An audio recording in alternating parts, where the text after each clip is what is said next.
સુરતના લિંબાયતમાંથી વધુ 3 bogus doctor ઝડપાયા છે। સુરતમાંથી વખત બોગસ ડોક્ટર ઝડપાઈ રહ્યા છે, ત્યારે વધુ 3 બોગસ ડોક્ટર ઝડપાતા લોકોમાં રોષ જોવા મળી રહ્યો છે। સુરતમાં ગતરોજ ડિંડોલી વિસ્તારમાંથી 2 મહિલા સહિત 6 બોગસ તબીબોને ડિંડોલી પોલીસે ઝડપી પાડ્યા હતા। ત્યારબાદ વધુ 3 બોગસ તબીબો લિંબાયતમાંથી ઝડપાયા છે। સુરતના લિંબાયત પોલીસની ટીમે અલગ વિસ્તારમાંથી 3 બોગસ ડોક્ટરને ઝડપી પાડ્યા હતા।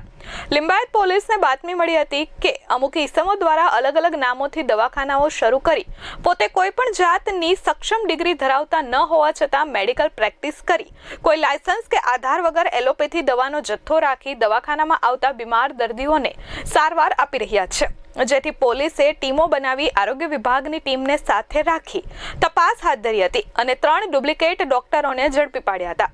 લિંબાયત પોલીસે ધર્મરાજ બેજનાથ યાદવ, રાજેશ રામકિશોર યાદવ અને દીના આદિત્ય કલિતાને ઝડપી પાડ્યો છે। પોલીસે દવા તથા મેડિકલના સરસામાન મળી 1.12 લાખનો મુદ્દામાલ જપ્ત કરી કાયદેસરની કાર્યવાહી હાથ ધરી છે। લિંબાયત પોલીસને ઇન્ફોર્મેશન મળી હતી કે લિંબાયત પોલીસ સ્ટેશન વિસ્તારમાં 3 લોકો કોઈપણ જાતની ઓથોરિટી ન હોવા છતાં ડૉક્ટર તરીકે પ્રેક્ટિસ કરે છે। પોલીસે આરોગ્ય વિભાગની ટીમને સાથે રાખી અને રેડ કરી હતી કે જેમાં 3 ડૉક્ટરો પકડાયા હતા।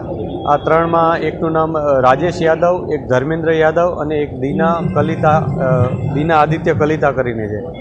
આ ત્રણેયની ધરપકડ પોલીસે કરી છે। ત્રણેય પાસેથી એલોપેથિક દવાઓ, ઇન્જેક્શન્સ વગેરે મળ્યું છે। એમાં 1,12,000નો મુદ્દામાલ પોલીસે રિકવર કર્યો છે।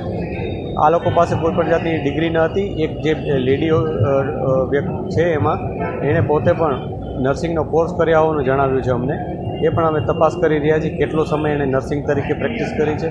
આ ઉપરાંત એણે નર્સિંગ તરીકે પ્રેક્ટિસ કર્યા બાદ આ પ્રકારનું એને ઓથોરિટી છે કે નહીં એ પણ અમે તપાસી રહ્યા છીએ। જે પણ લોકો વિરુદ્ધ વધારે અમને ઇન્ફોર્મેશન મળશે એના વિરુદ્ધ અમે કાયદેસરની કાર્યવાહી કરીશું। Bureau report S24 news, Surat.